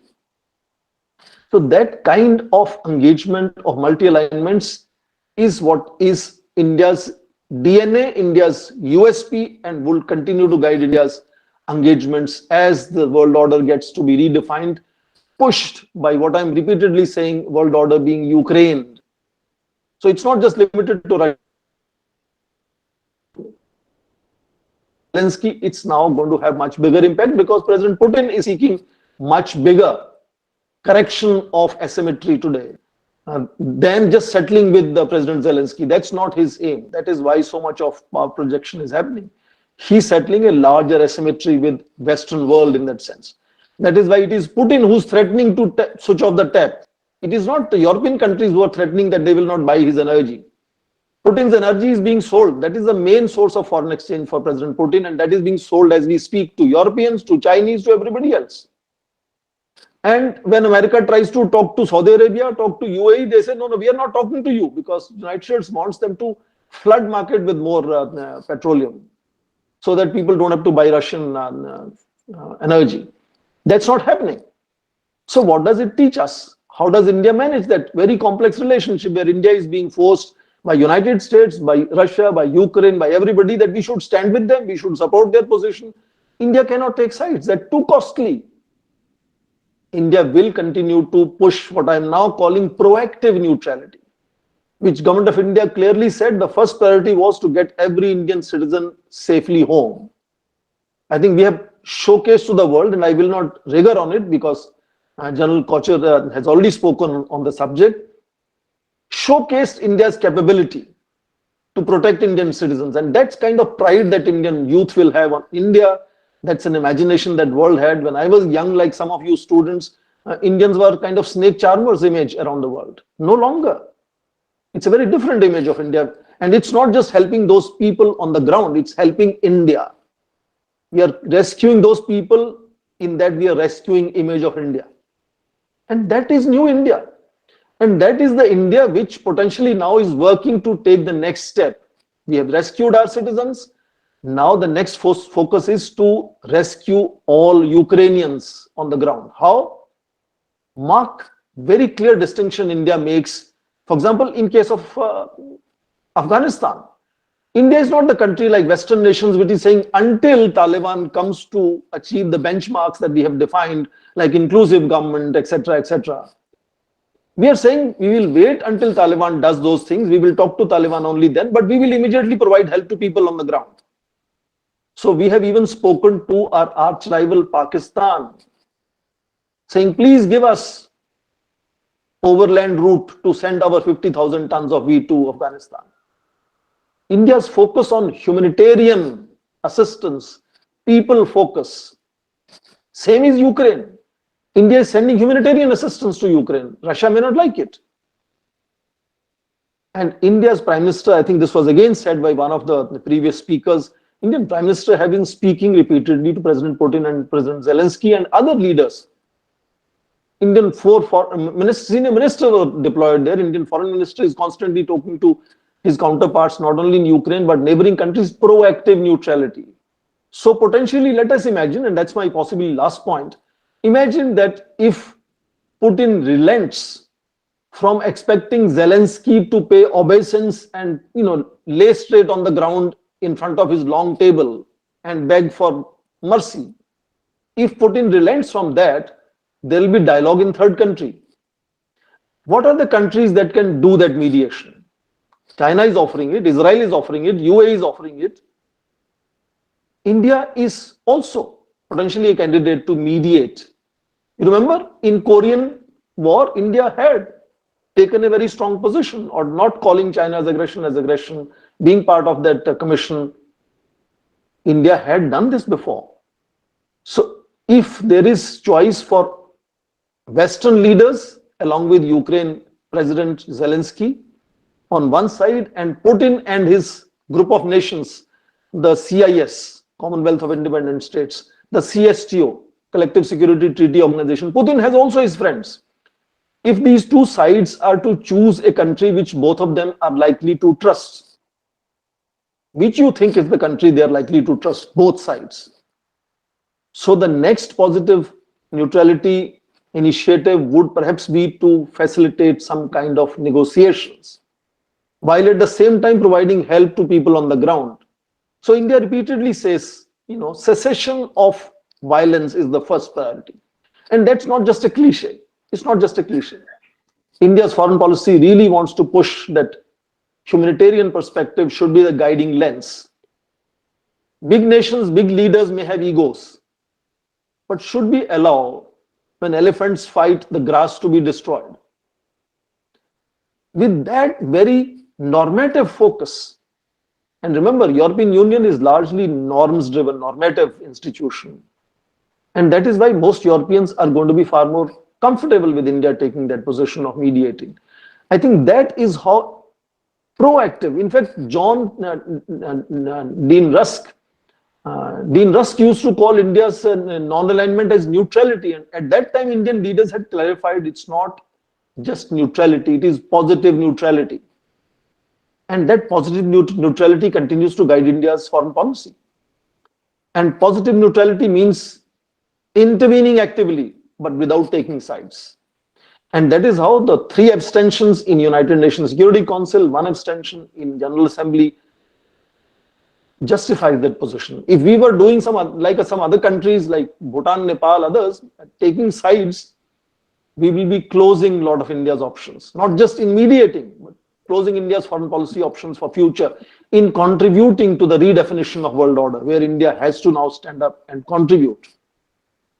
So that is why if you look at this Ukrainian crisis and India's approach to Ukrainian crisis in that larger canvas of so-called stressed, fatigued, and now Ukraine international order, which is changing, which needs severe recasting and transformation, you will understand that India has been more like a marathon runner, not sprinter. Sprinters look very exciting to you when you see them running. But marathon runners have a very different pace and very different motives. And I think if you understand that, then India's DNA, India's USP of foreign policy has not changed anywhere, except that tactically maneuvers are made, tools and techniques sometimes change, but the central thread, the defining nature of India's foreign policy doesn't change at all. And therefore, the positive neutrality, which I think is the course for us, and so far I see that India has continued on that course. With that, I hand it back to Commodore Deshmukh, who's chairing it. Thank you, sir, for making me part of this panel, and back to you. Thank you so very much for the absorbing lecture, sir. You have really focused our attention on 2 important points. One way the people talk of the liberal democracy, and in the next breath they talk about the sanctions to be slapped on the people because what we do they do not like. So this hypocrisy also needs to be addressed. And secondly, you have focused our attention on the humanitarian angle of a crisis when it builds and India's credentials, which would help it to be a better mediator in a crisis like Russia and Ukraine. And we sincerely hope that our proactive neutralism will really help us to that, sir. Thank you so very much. It's my honor now to invite Air Vice Marshal P.K. Srivastava, who will be speaking as to the importance of the defense indigenization for the foreign policy. This issue is very, very important to us because of, as General Kochhar pointed out, our dependence on Russia. If we have to balance it out, indigenization is the only route. I will not dwell much onto it. I'll request Air Vice Marshal to kindly enlighten us and what are the approaches India needs to take in comparison of indigenization coupled with the foreign policy of India. Over to you, sir. Thank you. Thank you, Session Chair. Good evening, ladies and gentlemen, and very prestigious and august panelists. I just heard Professor Swaran Singh chalking out as to what can be the India's proactive neutrality and how probably this can be, enforced when we take a position in the foreign policy. So if you look at the importance of defense indigenization through that prism, all of us will intuitively say, yes, if we have our own defense prowess based on our own defense equipment, indigenous defense equipment, it's always a great idea, since you can assert yourself and powerful nations have the policies and have the power to impress upon their policies, and they can really weaponize their policies to keep their influence going or to enhance their influence. So as I heard General Kochhar also, who talked a lot about why this indigenization is required. Professor Swaran Singh also pointed to this, and Ambassador Trigunayat, he also mentioned about it in his own way, the way he gave examples. And in a way, it came out that since the dawn of civilization, relationships have been defined by the way you possess the defensive and offensive power with you. Now, this being the case, I think I should pepper, when I'm deep into the session, my talk, because I think there are two aspects of this defense indigenization. One is why. The why has been attended to by my previous speakers in a very lucid and very compelling manner. What remains for me with my experience to share and pepper my talk is to how are we going to do it? What are the hows of this talk? So how are we going to achieve as a nation state so that it has defense indigenization powers the Indian state to take its own foreign policy positions as much as possible for its interests. So we see Ukraine's desire to be part of NATO alliance, which is a military alliance, triggered the threat perception held by the Russia. And it may be noted here that a military operation is normally undertaken when the invading nation feels that it's multiple times superior militarily to the nation is going to invade, because it takes a lot of more resources to bow down a nation than militarily than what the other nation has. So you have to be militarily very superior, and this we have seen in all cases, that wherever US intervened, it was able to change the regime, it was able to go there, but being there for all the time, we know by the US experience too, is not possible. So here I want to pitch a point that if we look in this context of defense indigenization or your own weapon systems, you see that almost all firepower held by Ukrainian army, air force and navy is primarily of Soviet origin. So there is a great dependence of Ukraine to fight its war on Russia, because supply lines mostly are there. And therefore, the dimension which has emerged, that they are not seen to be fighting a war the way it should have been fought by a nation, is because Russia already knows their order of battle. It knows what they have and knows how to counter them. Though in the fog of war, you get information or you get projections, which are maybe primarily for building up the perception. So I'll not go into that. If we look at our mosaic of equipment, see, we have source our equipment from large number of countries. And prime amongst them are Russia, France, UK, and Israel. We are also dependent on Ukraine for Air and 32 fleet and aero engines for Me series of helicopters like Me-17 and Me-35. I'm sure our foreign policy makers are fully aware of this and are tempering their do's and don'ts accordingly. Our stand to abstain in UNGA and UNSC may be a consequence of this, amongst other factors. Now the question is, what is meant by defense indigenization in globally connected and interdependent world?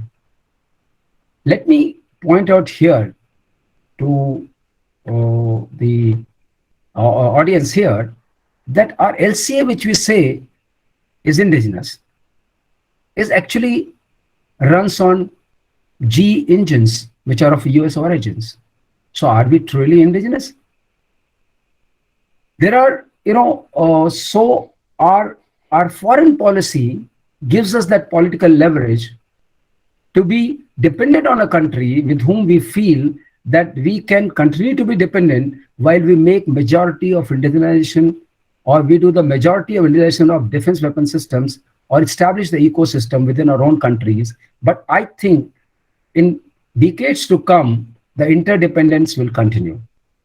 As was pointed out by Professor Swaran Singh also, that we'll have to make our choices in foreign policy in a manner, and that's where I think the proactive neutrality fits in very well. Because I feel the interdependence, whether it's for defense indigenization or other items which we need for national progress, will continue to be coming there. I say so because I have seen, as we are trying to, kind of mitigate our position, because primarily we have been, assemblers of all the equipment which we have been calling so far, before 2014, as indigenous, whether it's the backbone of Indian Air Force in terms of Su-30 MKI, which we have in great numbers, that is 272. We were assembling the equipment. We were really not going into various levels of, the first tier, second tier, third tier, where the ecosystem was not with us.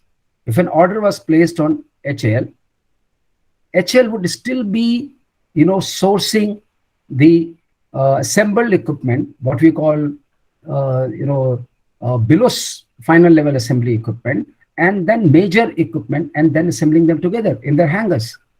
It'll come out from the HAL hangar, but they'll be not less than 80% dependence in terms of money also on the foreign sources. So that is the context in which we are trying to tweak our Atmanirbharta or indigenization. Let's see what is the global context in this area. I think it has come out very clearly, the kinetics of war is conducted in land, air, and sea, but there are other planes like space, like electronic warfare, like cyber warfare, like your financial system being weaponized. So all these systems can also be weaponized. So when we say defense indigenization, that means we need to be dominant technology-wise also in these spaces. Whether it is space, electronics warfare, that means you make your own chips, you write your own software operating systems, which run on mobile platforms or the computers, or you have your own offensive and defensive capability for the information warfare, or you have your own financial systems. Because any part of the system, apart from the natural resources which a country possesses, I'm not here talking about the oil, which itself is a great kind of weapon. Everything can be weaponized. So when we talk about defense indigenization, if we develop the interdependence of other countries on us for the defense equipment, I think we'll be better placed in this complex scenario to talk about our own interests, national interests. The one point which comes very clearly, that you not only win with this, you also win in the perception management, where social media, electronic media, and the visual media, print media, they all play a great role. So you may see in the current crisis that fog of war emerging very strongly. The voices or the arguments or the compelling reasons of one side is not being presented so much, either in television channels or by the intellectuals who put this. Then there are policies, sanctions. Most relevant for us would be CAATSA, countering America's adversaries through Sanctions Act. Why I talk about it? Because when we talk of S-400, which is being inducted, this dagger is hanging on our head. Then there are barriers like ITAR, International Traffic in Arms Regulation. There is a munitions list, which has both the kinds of items, the items which can be used for military purposes. I have faced this personally, so I have an experience. BDL, I was director of production there. We were making missiles, and we were on the entity list before Obama administration came in. It was so difficult for us to get any kind of precision equipment or any kind of 5G or 5-axis or 6-axis kind of machines to do our work, mechanical work. The reason was that everyone did kind of shied away under this ITAR not to sell these items to us, being on entity list. Luckily, when Obama administration came up, they put us off this list. There was a huge burden on the company for not to do any kind of R&D or to really move ahead. And at this point of time, what makes me proud of our IGDMP program, because we luckily are more or less independent or indigenous in terms of our strategic missiles, like Agni, Prithvi, that was being manufactured in a company. So Atmanirbharta, which is coming out as a Government of India initiative, becomes very important mirror for all the people who are in the defense industry to see that, yes, if this is the perspective as a nation, if not in short term, in long term, we have to become Atmanirbhar on our own weapon systems, because nobody will give you the best weapon which they have. You'll always get tier 2 weapon for you to fight for. And that will, the moment you get weapons from some country, you become dependent on that country. If you see today, we are so dependent, our 60 to 65% equipment, be in Air Force, Army, Navy. If we talk about tanks, we talk about missiles, we talk about our nuclear submarine, we talk about our aircraft carrier, or we talk about our fighter jets. We are dependent on the Russian bloc or Russia. So our foreign policy will be tempered by that. We cannot take a kind of agnostic approach. We need to be very careful about it. So let's say this has given us what Government of India is doing. How are we going to handle this situation? If we talk about that, Atmanirbharta is trying to, let's say, translate itself into a concept and into a method where the first thing which I attempted at was strategic partnership.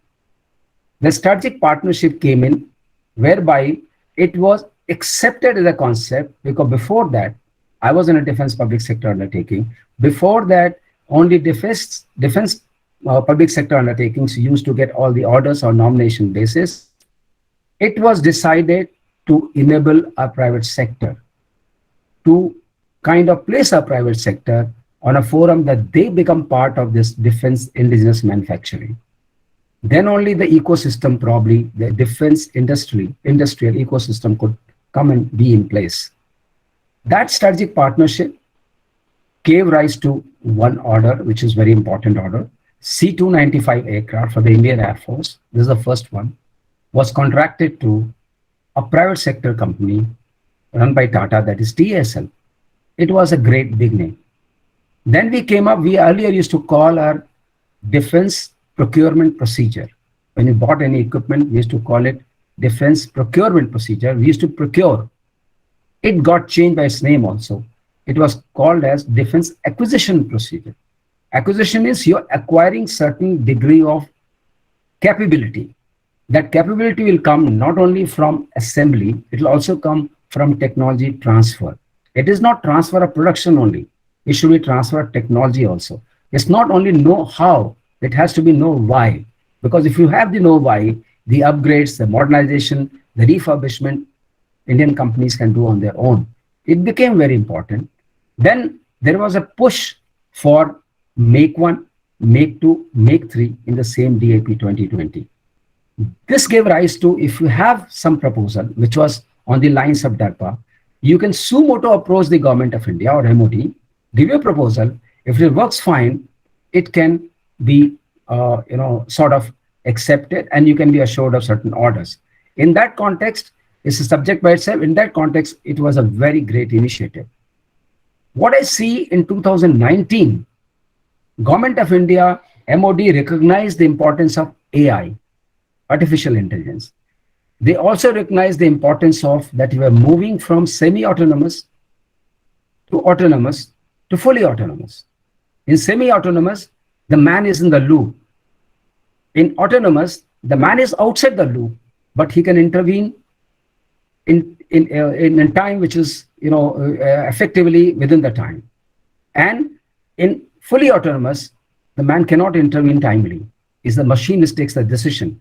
If we, there are, the great thinker or the futurologist, Yuval Noah Harari, he went on to say that we'll be fighting, 10 years hence, we'll be fighting the wars with inorganic soldiers. That means we are going to have machines fighting the wars for us. So all equipment, all your missiles, all your aircraft are going to be AI enabled. I myself saw one demonstration wherein an F-16, which was piloted by an ace pilot, was put in combat with an F-16 as on experimental basis by DARPA, piloted by AI. And the result was that the one which was piloted by AI, after having learned through several sorties, was able to dominate and kill the aircraft run by ace pilot 5-0. So that was a kind of message. There are a lot of ethical concerns on that. I will not go into that, but this is what is happening. So we came up with what we call DIPA. Government recognized this and they come up with a concept called Defense Artificial Intelligence Project Agency. At least it has been recognized. Today, if we go to WIPO, we find that in filing of IPR by China is only next to US and not by a great margin. So that means as far as technology is concerned, we ought to do something about it so that we remain technologically relevant and ahead. This is a very important takeaway from this. On our indigenous manufacturing, few good things have happened. They are very great. Sir, just a moment. Apology for bothering you. Will we be able to pick another 2-3 minutes, sir? Because we really have some time, sir. Thank you so much. My apology. Sure, I know. So if we talk about the indigenous manufacturing, where very good green shoots are there, I still call them green shoots, that we have not really mastered the art of manufacturing everything we need, like Akash. Akash surface-to-air missile system is a very good initiative, but I would like to inform here, it took nearly 30 years for it to really mature, from the concept paper to induction. We have LCA, again, it took the similar amount of time. LCA is still going through various variants, and we hope that this will be in middle of the Indian Air Force inventory. This is one aircraft which is going to fill it. As I mentioned to you, it will not be fully indigenous, will be still interdependent, and that's not a... BrahMos is one initiative, one concept which I think it proliferates, because BrahMos is a public company but works like a private company, because the equity shareholding there is, as per the Companies Act, the Indian government has 50.5%, the Russian government has 49.5%, and if nobody has 51%, it becomes a private company, which is overseen by the government or by the DRDO. But that's a very good concept, because it gives them the leverage to retain expertise and to retain the manpower the way they want to, and have their own manpower, not through the structure as we have public sector companies. So I will like to just say a few things about what we need to really think about, what we need to really do about this how, because how will decide, make us, if we become defense equipment manufacturing, if this comes into in a big way and we are nearly independent, I would not say totally independent, we are nearly independent, it will give us a pole position in deciding our own foreign policy and initiatives and making our own choices. First is formation of DARPA like body to develop critical technologies, to invest in high risk and high reward technologies, where you fail fast, but if you don't really are going ahead, not like 30 years, not like 30 years for LC or Akash, you close the chapter. But you only focus on developing the technology which is uptaken by then either private sector or public sector, and then they make the product. We need to have a regulatory body to segment Indian industry. Why I say so? Because there can't be a competition for making submarines and making ships. It's too complicated, because somebody who makes the submarines, even in US, we have only 2 companies who make the aircraft, Lockheed Martin and the Boeing. You can't have several of them. So competition has to, the market segmentation has to come into play. And that is being very successfully done in Japan, is being done elsewhere. We should also find something. And we need to establish ecosystem for defense industrial base in a tierized manner. The tier has to come in. And we need to find some more ways to have systems like, or ventures like BrahMos, wherein they are funded by the public, but they become private sector. So both the goodies can be together. And with this, I think since we run short of time, I'd like to close my talk with a thought that we are going in the right direction, but we need to speed up, and we need to speed up really in a big hurry. Thank you very much. Thank you, AVM, sir. You have really walked us through the map of the indigenization as well as the linkage with the foreign policy. There are absolutely 2 important things which you brought out, that we really need to be Atmanirbhar, and therein the public-private partnerships are going to be important. However, we really need to focus on encouraging the SMEs who are in the defense production in a real way, making their life a little more comfortable with the financials which could be given on them, so that the major integrators then can do their job. It is very important, and probably these recommendations will find way to the decision makers.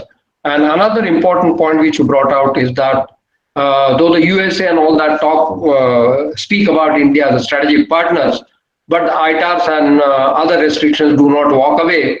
Ultimately, it's the green dollar what talks. So you have focused our attention on a very important facet, and the need for being real Atmanirbhar, not only on the paper.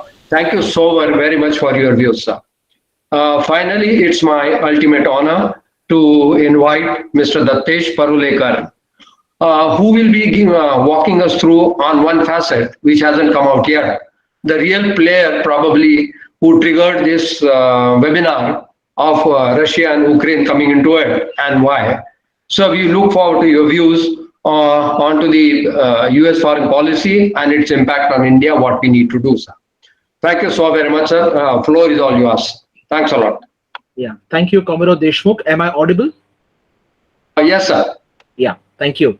At the outset, let me quickly compliment the Indic Researchers Forum for putting together this webinar today. And it's a pleasure for me to join distinguished co-panelists, some of whom are familiar faces, and also many other familiar faces that have joined us in the audience. What I'm going to do in about 15 minutes that I have at my disposal is to segment my presentation into 2 aspects. The first will look essentially at some of the important markers that are emerging in the wake of this current crisis and the conflict that is playing itself out, and then step back and look at the India-US relationship that has evolved over the last 20 years, and how that relationship is essentially impacted by what is happening right now in Europe. Let's begin by going back to 2 years ago. At the height of when COVID was in its nascency, the UN Secretary General Antonio Guterres, he urged member states to adopt what was called then a global ceasefire. And the whole idea then was that we need to at least tame these hotspots if we can't bring conflicts to heal, if we want to focus our energies on fighting the real battles that we have to fight of today's times, which is essentially healthcare. We knew that that particular initiative, as hallowed as it was, fell through because US, China, and Russia could not agree on bringing some of these conflicts to heal. But what it did tell us was that the focus at that time was on trying to deal with conflicts which are essentially intrastate and essentially in terms of civil wars. Nobody ever expected, because in the last 35 years, we've seen that interstate conflicts are an aberration. Intrastate conflicts are in abundance, but interstate conflicts are rarefied zone. So in many ways, when this particular conflict has erupted, nobody actually could foresee that this would actually lead into a full-blown conflict, because we've seen such face-offs happen over the years but these have somehow been managed and kept within mitigated levels. And it's particularly important to point this out because as we emerge from COVID, this next decade, the recovery was always meant to be fragile. And what this particular conflict probably is doing is to essentially exacerbate and compound the predicament of countries as they try to build on this tenuous economic and socio-economic recovery that they're trying to do. There are 4 phases in which you can look at the world since 1991. The decade of the 90s was a decade of unipolarity and how unipolarity was very radiant. The decade of the 2000s was when actually there was a pushback against an American-centric world order. And we saw the rise of BRICS. We also saw the emergence of the G20, which sought to pluralize the strategic landscape of decision-making at the global level. The third decade of 2011 to 2020 was when we actually saw the US-China relationship or the US-China competition reach peak point in terms of a competition across connectivity, across strategic influence, etc. Let's ask ourselves if this decade, which has just about begun, is just 2 years in, is this now in the wake of Ukraine going to be defined by a degenerating US-Russia relationship? And if that be so, is it going to drag all of us down and the global order down? Because finding global consensus for global commons portfolios is going to become very difficult now. It was always becoming difficult to find consensus across the aisle. But now if the Sino-Russo strategic axis is going to get prominent and the juxtaposition between the United States and the Sino-Russo axis is going to become much more sharper, it's going to put middle powers in an extremely precarious position because basically economic powers, or rather middle powers, need a global consensus on portfolios of global commons. And that is going to be a major challenge. We must also look at the fact that everyone talks of how the West has united as a result of Russia's actions. But have they necessarily united? Or is it essentially simply a pretense and simply a posture? Because not too long ago, just about a few months ago, we saw how France led the European drive to build European defense autonomization. In fact, there is a plan within the European Union which has now been chalked out, and they want to work towards a roadmap where by 2025, the European Union wants to build its defense autonomy, which obviously is going to allow it to take decisions different from how the United States takes decisions. Let's look at NATO. Everyone talks of NATO and what it has done. But did NATO have any business to last after 1991? As joint ventures lose their utility after that particular objective is achieved, what has NATO been doing over the last 3 decades? In fact, NATO has been finding new rationales for it to be able to drive American hegemony globally. We saw in the 1990s, by the end of the 1990s, how the founding concept of NATO was changed, and NATO said, we will go in for out-of-sphere operations. That gave it legitimacy to go as ISAF into Afghanistan, that even toy with the idea of going into Iraq, etc., etc. And as we speak, this particular year is a very seminal year in the annals of NATO. Because with or without this current conflict, NATO is right now at work to create a new strategic concept that says that the Indo-Pacific is very much NATO's domain. In fact, they have talked of intelligence sharing with their Asia-Pacific partners, going beyond the Five Eyes. And they also have suggested informally that India is a country with whom NATO would like to explore, if not some kind of a partnership, at least an intelligence sharing, to which India has said an absolute no. So the question arises, if NATO is going to go global, is it not going to spook countries? Is it not going to give more validity to claims that NATO essentially is finding new rationales to be able to perpetuate America's global hegemony? What does the current crisis do to global Russia? And I think some of you might say we are amused. What is this global Russia? Well, if we see willy-nilly, what Putin has been doing over the last 2 decades is to craft very strategic, specific pockets of disruptive influence that gives Russia a global footprint. They recognize they can't be globally pervasive and ubiquitous as China is, because they don't have all those instruments of national power that China can bring to bear. But they certainly have enough captive potential to be able to craft important relationships, whether it's in the Middle East today, where Russia becomes a very important player on energy and beyond, or even through the Wagner group that is able to actually almost push France out of countries in the Sahel and countries in North Africa. And I'm not even going to Libya, where essentially Putin holds the leash. So what you're seeing is that global Russia has been at play. The question now is, as a result of what has happened in Ukraine, and with these financial sanctions that have been imposed, is it going to continue to be global Russia, or is it going to be a sequestered Russia? So you have a global NATO where question marks are raised. You now have a global Russia where question marks are also raised. Having said this, let me now come to the India-US relationship and how I see it.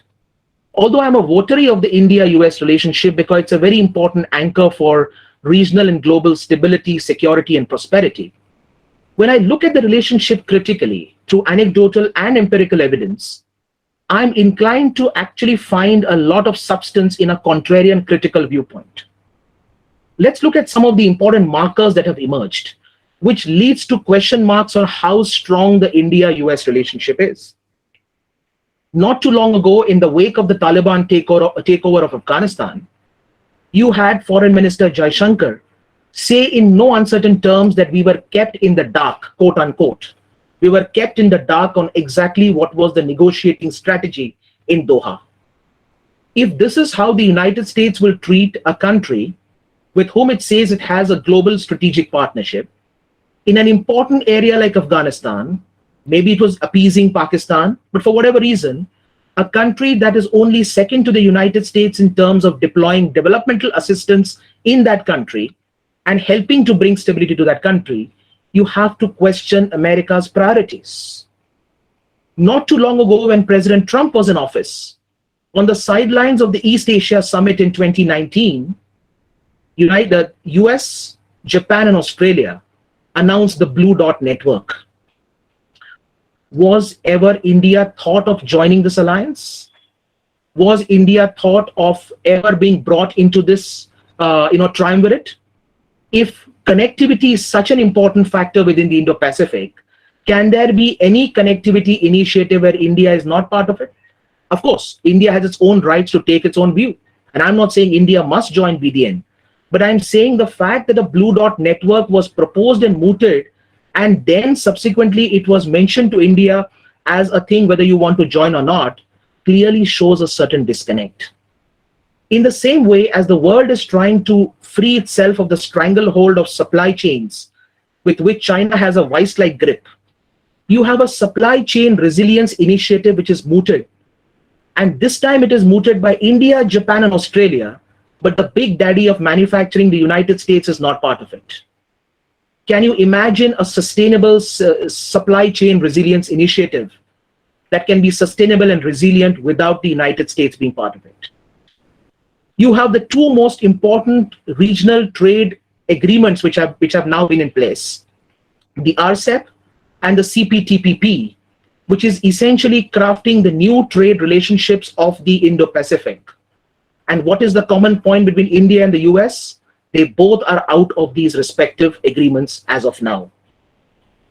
The International Solar Alliance, which is a very important aspect underpinning sustainable development, was one that was co-chaired and co-collaborated by India and France, and America only happens to be the 101st signatory of the International Solar Alliance. Even as Galwan strikes us, we find that the two most important defense platforms that are now becoming part of our pushback against China are not American platforms, but the Rafale, which is offered by France, and the S-400 defense system, which we have procured from Moscow. The one sun, one world, one grid concept of Prime Minister Narendra Modi, which is arguably presented as a potential kind of a qualitatively different alternative to the Belt and Road, because it talks of a very similar connectivity, but in very different terms, which gives sustainability the priority, have you ever heard any top leader in the United States, whether the president or the secretary of state, giving a voice of affirmation to this? If anybody gave voice of affirmation to this, it was at the Glasgow conference by the host Boris Johnson. And when we put together the infrastructure resilience for island states, it was India and UK who put it together. It is not India and the US. So on the basis of all these factors, where does the US-India relationship stand? It is definitely, as I say, it's a natural alliance where it's not natural to ally. It's that kind of a natural alliance. It's a strategic partnership that is still trying to define what is strategic in that partnership. Because if it really had a sense of understanding of that strategic partnership, then it would not simply be, confined to a China, anti-China policy, but it would actually look at the more important aspects of trade, investment, capacity building. So it brings us to the point, where do we stand on the Ukraine issue? It's very clear from the very beginning, the United States has been indulgent in warmongering. And you can see two important facets what America is trying to earn or gain from the Ukraine crisis. The first is something we have always known, which is the military-industrial complex.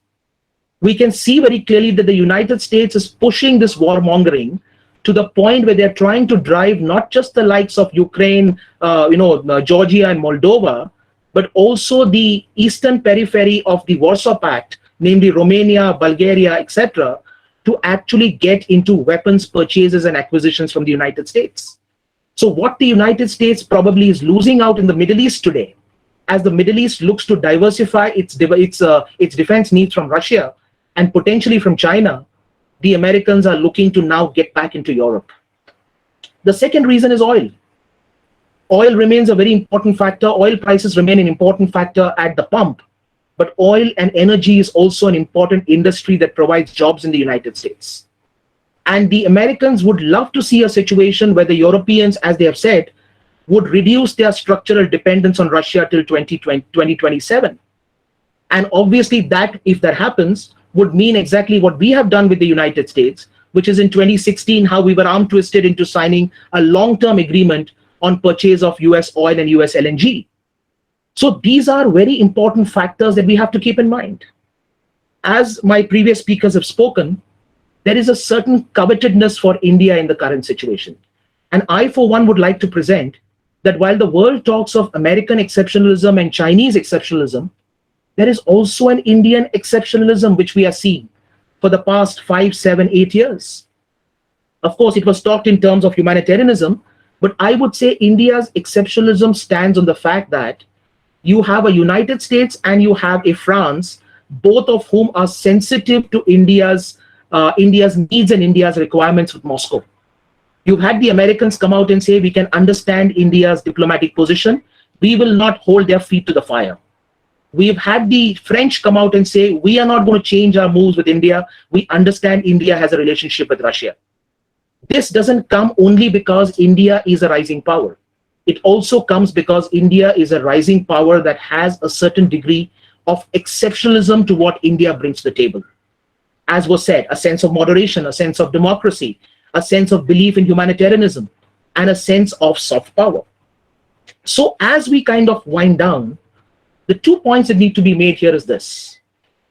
It's very clear that the next 7 or 8 years is going to be very tough for India, for the simple reason because as this juxtaposition gets very sharp, India will obviously face fork in the road issues. We will not be able to balance all the time. In fact, a couple of points that I want to mention. First, of course, is the defense relationship that is going to come under much detailed scrutiny by the United States. Whether or not they impose CATSA on the S-400 or not, you're not going to get a free ride through every defense acquisition that you will make with Russia. And secondly, as Russia looks at its peripheries in a very different way today than what Russia looked at peripheries before, and I'm talking here of the Russian Far East. If you see the Eastern Economic Forum summit that happened at the end of last year, you had Vietnam as a partner country. You had Singapore that participated on the Russian Far East, and you had a very strong Indian footprint, commercial and political, in the Russian Far East. So as India looks to leverage, consummate, and harness its Chennai-Vladivostok economic corridor, that will certainly come under the crosshairs of American sanctions and make it very difficult. But it's also going to be a test of the India-US relationship. The proof of the pudding is always in the eating. And if the India-US relationship cannot navigate through this challenge, it is going to bring into serious question the resilience and the strength, the robustness of the India-US relationship. Thank you very much. Thank you so much for the mesmerizing talk which you gave, sir. You really very lucidly pointed out the dichotomic relationship between India and USA. They call us the strategic partners. And when it comes to giving us the information on the very, very important points, like you pointed out, the Afghanistan talks, they just completely keep us in the dark. Secondly, when we talk about any purchases from the USA, obviously we don't get anything best. It's always second. And on the other hand, our time-tested friend Russia, they have stood with us thick and thin. So it's not possible for us to just ditch Russia at the drop of the hat just because somebody expects us to do that. As you pointed out, sir, one way we have the global America and we have the global Russia rising up. With your talk, and if we really do that strategic balancing between the forces and go Atmanirbhar, I think within the next 5-6 years, people will start talking about the global India. Thank you so very much, sir, for your lucid talk. Ladies and gentlemen, we have really run short of the time. Unfortunately, I will have to do away with the question and answer session. I'll be requesting audience to pose their questions onto the chat box, and we will take it up with the respective speakers, get you the answers. And I'll be requesting the Indic Research Forum for picking up the recommendations from the very eminent speakers which have come through and take it up with the decision makers so that, we leave a footprint which will help India in achieving the goals what we have in mind. My sincere thanks to all the panelists for allowing me to chair this session. It has been a great education for me. I wish you all the very best. God bless all of us. Thank you so much.